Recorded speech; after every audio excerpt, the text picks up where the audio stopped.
ഹരി ഓം. ഭാഗവതാമൃതം കുടുംബത്തിലെ എല്ലാ ധന്യാത്മാക്കൾക്കും എൻ്റെ വിനീതമായ നമസ്കാരം.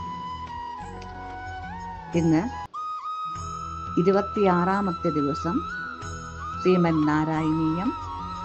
ശ്രീ ഭട്ടേരി ഭഗവാന് പറഞ്ഞു കൊടുക്കുന്നത്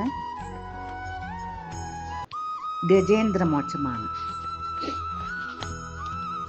രാവിലെ തൻ്റെ സ്നാനാദികളെല്ലാം കഴിഞ്ഞ് ഭട്ടേരി ആ ഗുരുവായൂർ അമ്പലത്തിൻ്റെ അകത്ത് വന്നിരുന്ന് ആ ശീലകത്തിലേക്ക് നോക്കിയപ്പോൾ ഉണ്ണിക്കണ്ണൻ താടിക്ക് കയ്യും കൊടുത്ത് എന്നെ എന്താ ഭട്ടേരി ഇന്ന് എന്ത് കഥയാണ് എന്നെ പറഞ്ഞു കേൾപ്പിക്കുന്നത് എന്ന് അങ്ങനെ കേട്ട് ഞാൻ ആകാംക്ഷയോടുകൂടി ഇരിക്കുകയാണ്. അപ്പോൾ ഭട്ടേരി പറയണു, ഉണ്ണിക്കണ്ണ, ഞാൻ ഇന്നലെ സിംഹത്തിൻ്റെ കഥയല്ലേ പറഞ്ഞു തന്നത്? അതും വെറും സിംഹത്തിൻ്റെ അല്ല, നരസിംഹത്തിൻ്റെ കഥയല്ലേ പറഞ്ഞു തന്നത്. ഇന്ന് ഞാനൊരു ആനക്കഥയാണ് കേട്ടോ പറഞ്ഞു തരാൻ പോകുന്നത് എന്ന് പറഞ്ഞ് ഒരു ആനക്കഥ ഭഗവാനെ പറഞ്ഞു കേൾപ്പിക്കുന്നു. ആ ഉണ്ണിക്കണ്ണൻ അവിടെ ഇരുന്ന് വളരെ സന്തോഷത്തോട് കൂടിയിട്ട് ആ ചെവിയെല്ലാം കുറിപ്പിച്ചുകൊണ്ട് പറയൂ ഭട്ടേരി എന്ന അർത്ഥത്തിൽ ഭട്ടേരിയെ നോക്കി പുഞ്ചിരിക്കുന്നു. ഭട്ടേരി പറയുന്നു, ഭട്ടേരി ഇന്ന് ആനക്കഥ, ഗജേന്ദ്രൻ എന്ന ഒരു ആനയുടെ കഥയാണ് നമ്മുടെ ഉണ്ണിക്കണ്ണന് പറഞ്ഞ് കേൾപ്പിക്കാൻ പോകുന്നത്. ഇന്ദ്രധുമ്യ പാണ്ഡ്യഖണ്ഡാതിരാജഃ ത്വദ്ഭക്താത്മാ ചന്ദനാദ്രൗ കദാചിത് ത്വൽസേവായാമഗ്നരീരാലു ലോകേ നൈവ്യാഗസ്തം പ്രാപ്തമാദിത്യകാമം.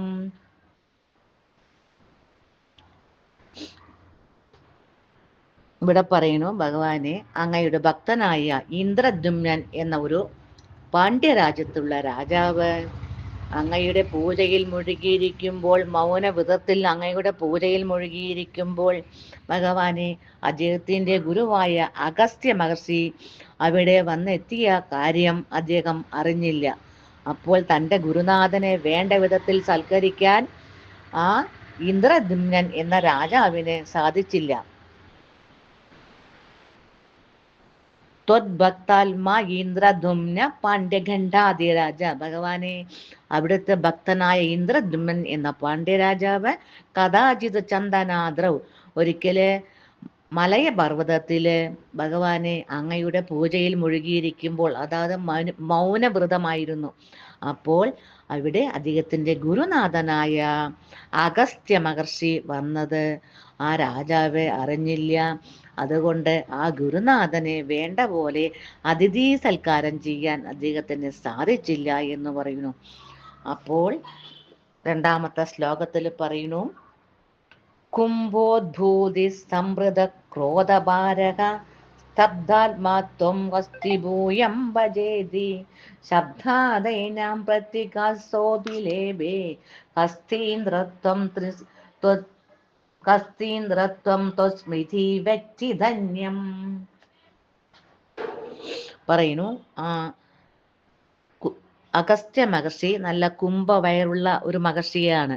ആ മഹർഷിയെ അത് വേണ്ട പോലെ ആദരിക്കാത്തത് കൊണ്ട് അദ്ദേഹം വളരെയധികം കോപിച്ചു എന്നും അങ്ങനെ ആ കൂസലില്ലാതെ ഇരിക്കുന്ന ആ രാജാവിനെ പറഞ്ഞു, നീ ഒരു ആനയായി മാറട്ടെ എന്ന് ശപിച്ചുത്രേ.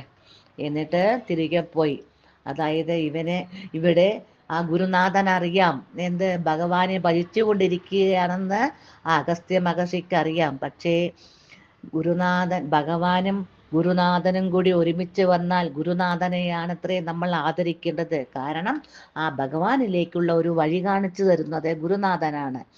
അപ്പൊ ഈ അഹങ്കാരം തീർക്കാനായിട്ട് ഇന്ദ്രദ്യുമ്നൻ എന്ന ആ രാജാവിൻ്റെ അഹങ്കാരം, അത് പ്രാരാബ്ധം കുറച്ചുകൂടി ഉണ്ട്, നിനക്ക് അതും കൂടി മാറ്റിയിട്ട് ഭഗവാനിലേക്ക് മുക്തി കൊടുക്കാൻ വേണ്ടിയിട്ടാണ് അത്രേ ഈ അഗസ്ത്യ മഹർഷി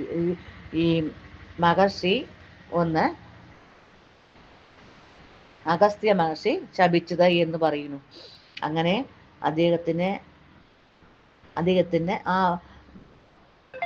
തത് പ്രത്യേകാത് സ്മൃതി വ്യക്തിധന്യം ഹസ്തീന്ദ്രം ലേഭേ.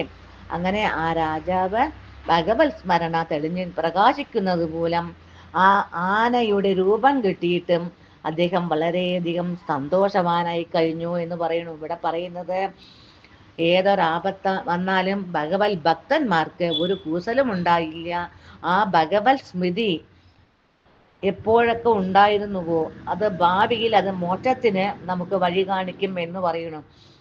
ഭക്തനായാലും മനപരിവർത്തനം ഉണ്ടാവില്ല. അത് രാജാവിന് ആനയാകട്ടെ എന്ന് ശാപം കൊടുത്തപ്പോഴും അദ്ദേഹത്തിന് ആ ഭഗവത് സ്മരണ ഉണ്ടായിരുന്നു എന്ന് പറയുന്നു. പിന്നെ ഇവിടെ മൂന്നാമത്തെ ശ്ലോകത്തിൽ പറയുന്നു, ദുഗ്ധാംബോധേർ മധ്യഭാജി ത്രികൂടേ ക്രീഡൻ ജയിലെ യൂതമോയം വശാഭികി സർവാൻ ജന്തുനത്യവത്തിഷ്ട ശക്തിയ ത്വദ്ഭക്താനാം കുത്രനോത്കർഷലാഭഃ. അങ്ങനെ ഈ ഗജേന്ദ്രൻ, ഇന്ദ്രദ്യുമ്നൻ എന്ന രാജാവ് ആനയായി മാറിയ ആ ഗജേന്ദ്രൻ ആനകളുടെ രാജാവായിട്ട് കാട്ടിൽ അങ്ങനെ വസിക്കുകയായിരുന്നു.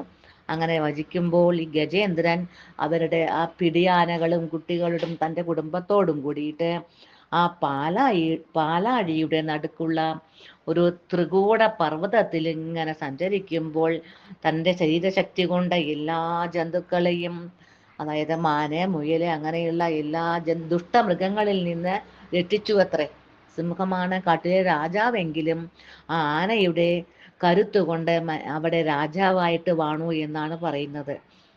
ഇവിടെ പറയുന്നു, പട്ടേരി പറയുന്നു, ത്വദ്ഭക്താന പുത്രന ഉത്കർഷലാഭ. ഭഗവാനെ, അങ്ങയുടെ ഭക്തനായിരുന്നുവല്ലോ ഇന്ദ്രദ്യുമ്നൻ എന്ന ആ രാജാവ്. ഇന്ദ്രദ്യുമ്നൻ എന്ന രാജാവ് പിന്നീട് അത് ആനയായി മാറിയിട്ടും ഭഗവാനെ അവിടെ തന്നെയാണ് സ്ഥാനം. ആ കാട്ടിലും ആ സ്ഥാനം കൊടുത്തുവല്ലോ, രാജാവ് എന്ന സ്ഥാനം കൊടുത്തുവല്ലോ എന്ന് ഭട്ടേരി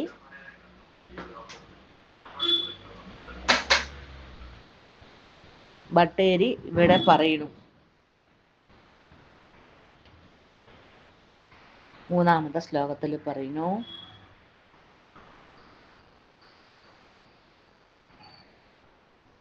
നാലാമത്തെ ശ്ലോകത്തിൽ പറയുന്നു, തേന ദിവ്യദേശത്യ ശക്യ സോയം ഗേദാന പ്രജാനൻ കഥാചിത് ശൈലപ്രാന്തേ കർമ്മധാന്തസ്സരസ്യം യുദ്ധൈ സാർദ്ധം ത്വത്പ്രണോന്യോഭിരേമിരേ. അങ്ങനെ ആ ആന തൻ്റെ ശക്തി കൊണ്ടും ആ ദേശത്തിൻ്റെ മഹിമ കൊണ്ടും യാതൊരു ദുഃഖവുമില്ലാതെ അങ്ങനെ അവിടെ കഴിയുമ്പോൾ ഒരിക്കലും അവിടെ വേനൽക്കാലം വന്നു അത്രേ.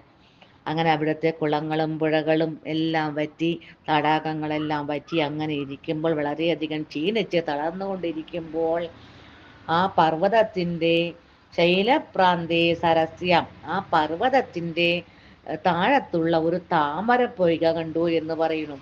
അവിടെ ഭഗവാന്റെ പ്രേരണ കൊണ്ട്, ത്വത്പ്രണൂനെ, ഭഗവാന്റെ പ്രേരണ മൂലം ആ തടാകത്തില് തൻ്റെ കുടുംബത്തിലുള്ള, അതായത് മറ്റു പിരിയാനകളോടും കുട്ടികളോടും കൂടിയിട്ട് ആ താമരപ്പൊയ്കയിൽ ഇറങ്ങി കളിച്ചു എന്ന് പറയുന്നു. ഇവിടെ പറയുന്നു, ആ താമരപ്പൊയ്കയിൽ ഇറങ്ങിയിട്ട് ദാഹം വിശപ്പും അവിടെ വേണ്ടതുപോലെ ധാരാളം താമരകൾ ഉണ്ടായിരുന്നു അത്രേ. അപ്പൊ അതെല്ലാം ഭക്ഷിച്ചിട്ട് തൻ്റെ ദാഹവും വിശപ്പും മാറിയപ്പോൾ ആ കുടുംബം, ആ ഗജേന്ദ്ര കുടുംബം കരക്ക് കയറിയില്ല അത്രേ. ഒരു ഗൃഹസ്ഥൻ ചെയ്യുന്നത് പോലെ എല്ലാം എല്ലാം അദ്ദേഹത്തിന് വേണ്ട പോലെ കിട്ടിയപ്പോൾ, ആഹാരവും എല്ലാം മറ്റും കിട്ടിയപ്പോൾ അദ്ദേഹം വളരെയധികം ആനയും ഇതുപോലെ ക്രീഡിച്ചു രസിച്ചു, ആ തടാകത്തിലെ വളരെയധികം മതിച്ചു രസിച്ചു എന്ന് പറയുന്നു.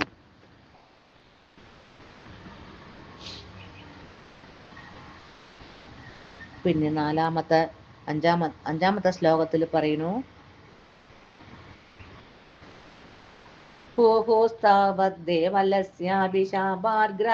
ഭൂതത്തജ്ജലേ വർത്തമാനക ജഗ്രാഹൈനം ഹസ്തിനം പാദദേശേ ശാന്ത്യത്തം ഹി ശ്രാന്തിദോസി സ്വഗാനാം.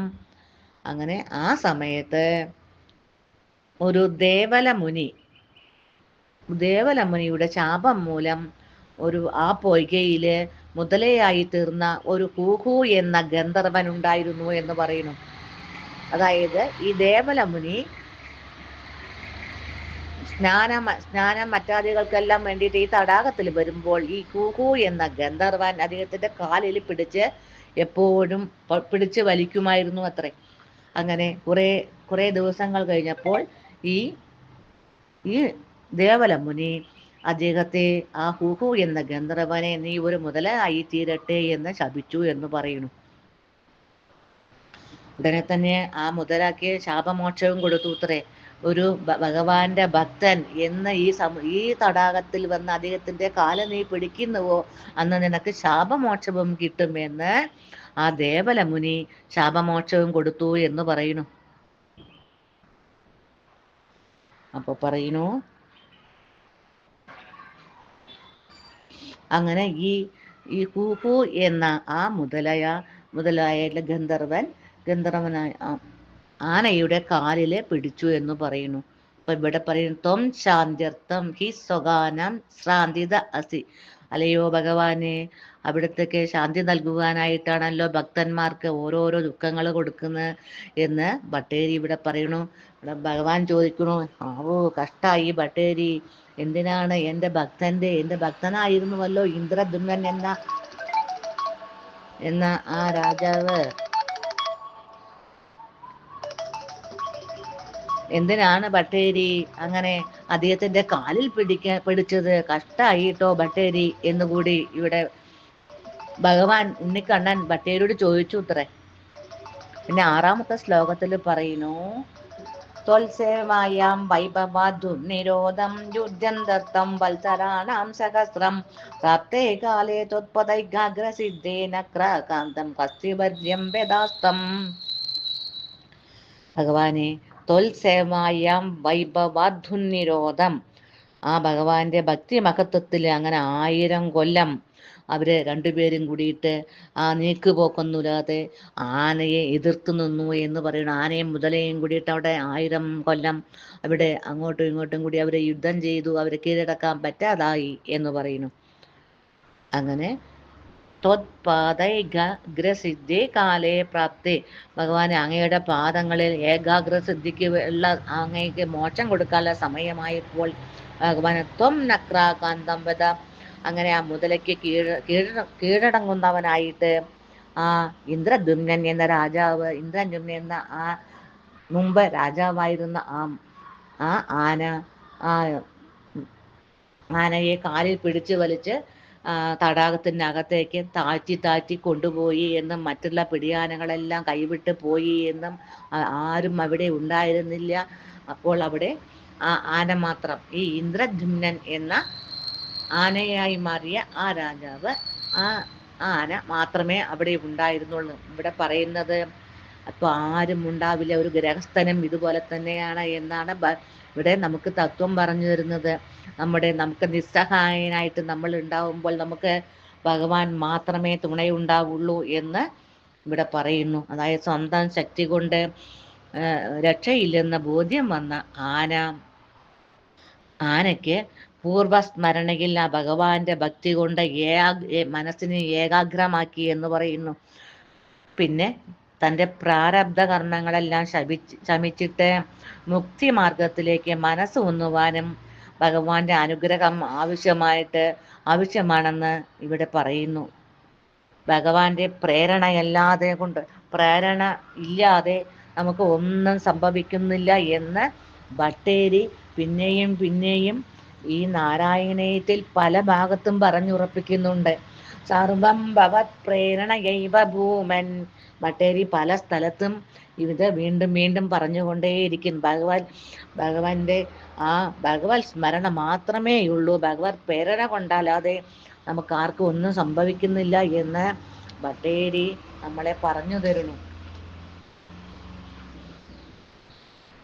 പിന്നെ 7ാമത്തെ ശ്ലോകത്തിൽ പറയുന്നു, ആർത്തി വ്യക്ത പ്രാക്തന ജ്ഞാനഭക്തി ചുണ്ടോഷ്പിക്തേ പുണ്ടരീകേ സമർച്ചൻ പൂർവാഭ്യസ്തം നിർവിശേഷാത്മനിഷ്ഠം സ്തോത്രശ്രേഷ്ഠം സോന്നഘാതിത് പരാത്മൻ. ഗുരുവായൂരപ്പ, അങ്ങനെ ആ മുതലയുടെ നിന്നും വളരെയധികം പീഡകൾ വർദ്ധിച്ചപ്പോൾ ഭഗവാനെ ആ ആനയ്ക്ക് തൻ്റെ പൂർവജന്മത്തിലെ ജ്ഞാനഭക്തിയോടുകൂടിയുള്ള ആ ഭഗവാനെ അങ്ങയെ ഓർമ്മ വന്നുവല്ലോ എന്ന് പറയുന്നു. ഇവിടെ കാലപാശമായ മുതലയുടെ കടിയേറ്റിട്ടാണ്, കാലപാശമായ മുതലയുടെ കടിയേറ്റിട്ട് ആ രാജാവിന്, ആ ഇന്ദ്രദ്യുമ്നൻ എന്ന രാജാവ് ആനയായി മാറിയല്ലോ. ആ രാജാവിന്റെ മനസ്സിനെ ഏകാഗ്രമാക്കിയിട്ട് ഭഗവാനില് ജ്ഞാനഭക്തിയോടുകൂടി ആ ഭഗവത് സ്മരണ വന്നു എന്ന് പറയുന്നു. അപ്പോൾ അദ്ദേഹം എന്ത് ചെയ്തു? ചുണ്ടോഷ്പൈറ്റേ പുണ്ടരീകേ സമർച്ചൻ. അവിടെ താമരകളൊന്നും ഉണ്ടായിരുന്നില്ല. കാരണം അതെല്ലാം എടുത്ത് കഴിച്ച് എല്ലാം പീഡിച്ച് നശിപ്പിച്ചു കളഞ്ഞു. എന്നിട്ട് പിന്നീട് അദ്ദേഹം വളരെ ഭക്തിയോടുകൂടിയിട്ട് തുമ്പിക്കൈ മേലോട്ട്, തുമ്പിക്കൈ കൊണ്ട് അങ്ങനെ തെരഞ്ഞപ്പോൾ ഭഗവാന്റെ പ്രേരണ കൊണ്ടോ എന്തുകൊണ്ടോ ഒരു താമര അങ്ങനെ പൊങ്ങി വന്നു അത്രേ. ആ താമര പറിച്ചിട്ട് തൻ്റെ മുൻ ജന്മത്തില് ഭഗവാനെ നിർഗുണ ബ്രഹ്മത്തിലായിരുന്നു അത്രേ അദ്ദേഹം സ്തുതിച്ചത്. അതുകൊണ്ട് ആ താമരപ്പൂവിനെ അദ്ദേഹം ആ ഭഗവാനെ സ്മരിച്ചിട്ട് ഭഗവാന്റെ പാദങ്ങളിൽ അർപ്പിക്കാനായിട്ട് അർപ്പിച്ചു എന്ന് പറയുന്നു. മനസ്സുകൊണ്ട് അർപ്പിച്ചു എന്ന് പറയുന്നു. ഇവിടെ അദ്ദേഹം നിർഗുണമായിട്ടാണ് ഭഗവാനെ പൂജിച്ചിരുന്നത് എന്ന് പറയുന്നു. ഓം നമോ ഭഗവതേ തസ്മൈ യഥർച്ചിതാത്മകം പുരുഷായാദിബീജായ പരേശായാദിധീമഹി. ഇങ്ങനെയുള്ള ഒരു ഭയങ്കരമായ ഒരു ശ്രേഷ്ഠമായ ഒരു ഭക്തിയിൽ കൂടെയാണ്, നിർഗുണ ബ്രഹ്മത്തിൽ കൂടിയാണ് ആ ഇന്ദ്രദ്യുമ്നൻ എന്ന രാജാവെ പൂർവകാലത്ത് ഭഗവാനെ സ്മരിച്ചതത്രേ. പിന്നീട് 8ാമത്തെ ശ്ലോകത്തിൽ പറയുന്നു, ശ്രുത്വാ സ്തോത്രം നിർഗുണസ്ത്വം സമസ്തം ബ്രഹ്മേശാതേനാഗമിത്യപ്രയാദേ സർവാത്മാത്വം ഭൂരികാരുണ്യവേഗാത് കാശ്യാരൂഢ പ്രേക്ഷിതോ ഭൂപുരസ്താത്. ഭഗവാനെ ആ നിർഗുണ ബ്രഹ്മവാദികമായ ആ സ്തോത്രം, ആ സ്തുതി മുഴുവനും കേട്ടിട്ട് ആ ബ്രഹ്മാദികളെല്ലാം, ബ്രഹ്മാദി ദേവതകളെല്ലാം പറയുന്നത്, ഇത് ഭഗവാനെ ഞങ്ങളെയല്ല ഇത് സ്തുതിക്കുന്നത് എന്ന ബ്രഹ്മാദി ദേവന്മാരെല്ലാം അങ്ങനെ ഇതെല്ലാം കേട്ടുകൊണ്ടിരുന്നിട്ട് അവർക്കൊന്നും ആ ആ ആനയെ രക്ഷിക്കാൻ കഴിയാതെ ഞങ്ങളെയല്ല അത് നിർഗുണ പരബ്രഹ്മം ആരെയാണ് എന്നറിയാതെ ഭഗവാനെ ഈ ആന ആരെയും പേരെടുത്തു പറഞ്ഞിട്ടില്ലാത്തത് കൊണ്ടും ഭഗവാനെ, സർവാത്മകമായ ഭഗവാനെ അങ്ങ് ആ ആനയിൽ കാരുണ്യം ചൊരിഞ്ഞിട്ട് അങ്ങ് വന്നുവല്ലോ. അതും ഗരുഡന്റെ പുറത്ത് കയറിയിട്ട് ആ ഗജേന്ദ്രന്റെ മുന്നിൽ അങ്ങ് പ്രത്യക്ഷനായല്ലോ എന്ന് പറയുന്നു. താർഷ്യാരൂഢേ പുരസ്താത്. ഗരുഡന്റെ പുറത്ത് കയറിയിട്ട് അങ്ങ് ആ ഗരുഡന് കൂടി വേഗത പോരാ എന്ന് തോന്നിയിട്ട് അവിടെ നിന്നും ചാടി ഇറങ്ങിയല്ലോ, ഭക്തന് വേണ്ടിയിട്ട് അങ്ങ് ചാടി ഇറങ്ങിയല്ലോ എന്ന് ഭട്ടേരി പറയുന്നു. പിന്നീട് പറയുന്നു 9ാമത്തെ ശ്ലോകത്തില്, കസ്തീന്ദ്രത്വം ഹസ്തപത്മേന ധൃത്വം ചക്രേണ ത്വം നക്രവജ്യം വേദാരിഹി ഗന്ധർവേസ്മിൻ മുക്തശാപേ സഹസ്തി തുൽസാരൂപ്യം പ്രാപ്യ ഭേദീപ്യതേ സ്മാം. ഭഗവാനെ, അങ്ങ് ഗുരുവായൂരപ്പ ആ ഗജേന്ദ്രനെ അങ്ങയുടെ തൃക്കൈ കൊണ്ട് ഉയർത്തിയിട്ട് ആ ചക്രം കൊണ്ട് മുതലയ്ക്ക് മോക്ഷം കൊടുത്തു എന്ന് പറയുന്നു. ആ ഗന്ധർവൻ ശാപത്തിൽ നിന്ന് മുക്തനായി തീർന്നു. അതായത് ആദ്യം ഭഗവാൻ ആ മോക്ഷം കൊടുത്തത് ആ ഹൂഹു എന്ന ഗന്ധർവനായിരുന്നു അത്രേ. കാരണം എന്താണെന്ന് വെച്ചാൽ ഭക്തന്റെ കാല് പിടിച്ചത് കൊണ്ട്. ഇന്ദ്രദ്യുമ്നൻ എന്ന മുമ്പ് ആനയായി മാറിയ രാജാവ് ഭഗവാന്റെ ഭക്തനായിരുന്നുവല്ലോ. അപ്പോൾ ആ ഭക്തന്റെ കാല് പിടിച്ച് ഭക്തന്റെ കാല് പിടിച്ചു, ഭക്തന്റെ പാദം പിടിച്ചത് കൊണ്ട് ആണ് ആ മുതലയ്ക്ക് ഭഗവാൻ ആദ്യം മോക്ഷം കൊടുത്തത് എന്ന് പറയുന്നു. പിന്നീട് ആ ആനയ്ക്ക് സഹസ്തി സ്വൽസാരൂപ്യം, ആ ആനയാകട്ടെ ഭഗവാനെ ദർശിച്ചവനായിട്ട് വളരെയധികം ശോഭിച്ചു എന്ന് പറയുന്നു. ആ ദിവ്യരൂപം ദർശിച്ചിട്ട് വളരെയധികം ശോഭിച്ചു എന്ന് പറയുന്നു. ഇവിടെ അജ്ഞാനമാകുന്ന മുതലയെ ജ്ഞാനമാകുന്ന ഗരുഡന്റെ പുറത്ത് വന്നിട്ട് ഭഗവാൻ രക്ഷിച്ചു എന്നാണ് ഇവിടെ പറയുന്നത്. പിന്നെ 10ാമത്തെ ശ്ലോകത്തിൽ പറയുന്നു, ഏതദ്വൃത്തം ത്വഞ്ചമഞ്ജപ്രഘേയോ ഗായേ സോയം ഭൂയസേ ശ്രേയസേ സ്യാത് ഇത്യുക്തേനം തേന സാർദ്ധം ഗതസ്ത്വം ജിഷ്ണ്യം വിഷ്ണു പാഹി വാതാലയേശാം. ഇവിടെ പറയുന്നു ഏതദ് വൃത്തം തോഞ്ചമാഞ്ച പ്രകേയോ. ഈ കഥ ഭഗവാൻ പറയുന്നു, ഗുരുവായൂരപ്പൻ പറയുന്നു, ഈ കഥ എന്നെയും ആ ആനയോട് പറഞ്ഞു കൊടുക്കുകയാണ്, ആ രാജാവിനോട് പറയാണ്, ഈ കഥ എന്നെയും നിന്നെയും ഏതൊരാള് ഈ പ്രഭാതത്തില് ഇത് സ്തുതിക്കുന്നുവോ, ഈ കഥ കേൾക്കുന്നുവോ, അവർക്ക് ഉത്തമമായ ശ്രേയസ്സും ഉണ്ടാകും. ഭൂയസേ ശ്രേയസേ സ്യാത് എന്ന് മുക്തി കൊടുക്കും. ശ്രേയസ് എന്ന് പറഞ്ഞാൽ മുക്തി തന്നെയല്ല, മുക്തി ഉണ്ടാവും എന്ന് ഭഗവാൻ അരുളി ചെയ്യുന്നു. അങ്ങനെ ആ ആനയെയും കൂട്ടിയിട്ട് ആ ആനയെയും കൂട്ടി തൻ്റെ സ്വസ്ഥാനമായ തൻ്റെ വൈകുണ്ഠത്തിലേക്ക് ആനയെയും കൂട്ടി എഴുന്നള്ളി എന്ന് ഇവിടെ പറയുന്നു.